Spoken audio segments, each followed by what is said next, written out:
E aí, tudo bem? Bem-vindo de volta a mais um vídeo sobre essa incrível série da variante Delta do coronavírus. Agora, a gente vai discutir com um pouquinho mais de detalhes, de uma maneira bem sucinta, o que ou o porquê da variante Delta ser, hipoteticamente, um pouco mais infecciosa. Tá preparado? Antes da gente começar a discutir, deixa eu te fazer um pedido. Se você acha que existem pessoas que precisam saber dessas informações, basta você compartilhar esse vídeo com essas diversas pessoas.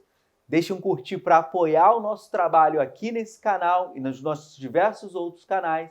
E dá um pulinho lá na plataforma Ibicel Atlas. Lá você vai encontrar conteúdo de qualidade voltado para alunos e indivíduos que querem saber um pouco mais sobre ciência e saúde. Tenho certeza que você vai gostar e pode te ajudar muito. Dado esse recado, vamos discutir a seguinte pergunta. Variante Delta SARS-CoV-2 é mais infecciosa? Pois bem, para responder essa pergunta, vamos ao seguinte exemplo. Como você sabe, ou pelo menos deveria saber, toda e qualquer partícula viral, para infectar uma célula-alvo, ou seja, para ser infecciosa, deve ser capaz de adentrar. Você aprendeu isso com noções bem básicas quando você estava no ensino fundamental. Tenho certeza que você já ouviu falar a famosa frase que define os vírus. Vírus são parasitas intracelulares obrigatórios. Embora isso não seja uma verdade absoluta, você pode adotar como um início para o entendimento de como uma partícula viral consegue produzir doença. Fato é, toda partícula viral só vai promover infecção caso ela esteja dentro da célula. E isso é uma realidade. Acontece que, para poder chegar na célula, toda partícula viral precisa cumprir pelo menos duas etapas iniciais. Uma delas é conhecida como adsorção e a outra chamada de penetração. O que se segue depois dessas etapas é o desnudamento e a biossíntese. A adsorção é um ponto crucial quando a gente fala de coronavírus, de todas as partículas virais de uma maneira geral. Mas no caso do coronavírus, para exemplificar, você deve entender que existe uma estrutura viral que é responsável por interagir com um receptor específico da célula-alvo. Tratando-se de coronavírus, essa espícula viral interage com um receptor das células que compõem o nosso tecido mucoso ou o epitélio mucoso, aquele que está presente e espalhado pelas nossas regiões internas, o tecido que nos reveste internamente. No momento em que essa espícula viral interage com o receptor da célula-alvo, eu tenho o primeiro contato entre vírus e célula. E é justamente nesse ponto que nós temos que atuar do ponto de vista do sistema imune. São os anticorpos que devem bloquear justamente essa ligação. Mas esse é um assunto para um outro vídeo. Agora a gente está falando sobre infecciosidade. Então entenda o seguinte. No momento em que o coronavírus interage com esse receptor, ele invade a célula e então ele vai promover a infecção viral que vai se traduzir em doença, com os seus sinais e sintomas de grau variado. Em alguns indivíduos, esses sinais são bem brandos, os sintomas são bem brandos e em alguns outros, esses sinais e sintomas podem ser bem graves e até mesmo provocar a morte. Para a partícula delta, o que foi observado é o seguinte. Os pesquisadores que estudam mutações, pesquisadores da área da genética dos micro-organismos, identificaram que nas espículas virais, ou seja, nessa região que está sendo ilustrada aqui, aquela que justamente interage com o receptor da célula-alvo, existem duas regiões muito importantes. Essas regiões são chamadas de região de ligação ao domínio do receptor e uma região conhecida como região N-terminal. O que significa isso?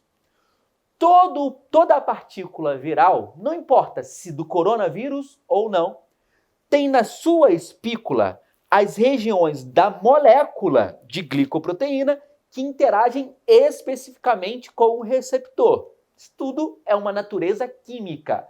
Então, no momento em que o vírus está infectando a célula, ele, através dessas duas regiões em especial, o RDB e o NDT, interage com o receptor que é responsável por permitir a entrada da célula, ou melhor, do vírus, para dentro da célula, ok?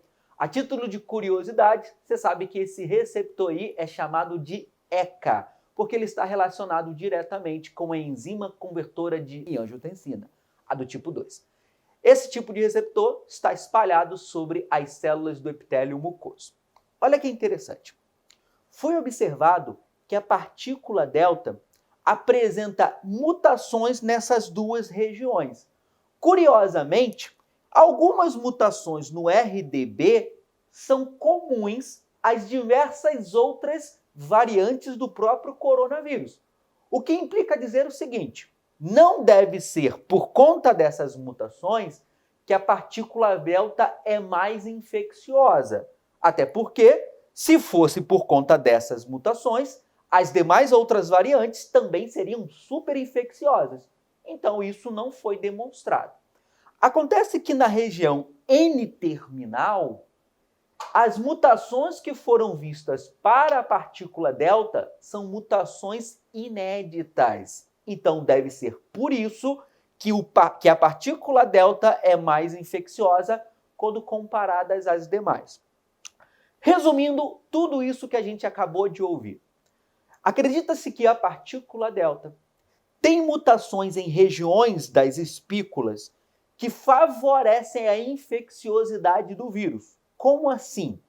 Essas mutações conseguem fazer com que a capacidade de neutralizar o vírus diminua, mas essas mutações, além de diminuir a afinidade de ligação aos anticorpos anticoronavírus, modificaram o comportamento da própria espícula com o receptor da célula-alvo. Ou seja, essa mutação traduziu-se de duas formas diferentes e modificaram a evolução do vírus, tornando esse vírus menos perceptível ao meu sistema imune e mais capaz de interagir e competir pelos receptores da célula-alvo, traduzindo-se, portanto, nessa partícula viral ou nessa variante delta como um vírus mais infectivo ou mais infeccioso. Se você somar todos esses detalhes com a capacidade de distribuição que o vírus tem pela sua via de transmissão às milhares de pessoas, nós temos um grande problema a enfrentar. Deu para entender? Era isso que eu queria deixar como mensagem nesse vírus. Então, segundo os artigos, segundo os estudos que foram conduzidos, sim, a partícula delta ela é sim mais infecciosa quando comparada às demais variantes. Joia? Se você gostou desse conteúdo, deixa eu te fazer um pedido novamente.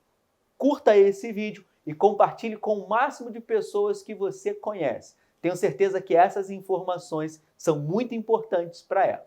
E se você quiser saber sobre mais conteúdos de ciência, saúde, e se você quiser uma ajuda para que você tenha uma vida acadêmica ainda mais completa, eu vou te convidar a se registrar na plataforma acadêmica IBCEL Atlas. Lá você vai encontrar videoaulas, exercícios, flashcards, casos clínicos, laboratório virtual 3D, tudo isso para auxiliar a tua vida acadêmica e para trazer muito mais informações sobre ciência e saúde. Gostou dessa dica? Então, vai lá e senta o dedo nesse vídeo e procura a gente na plataforma IBCEL. Te vejo nos próximos vídeos dessa série. Até mais!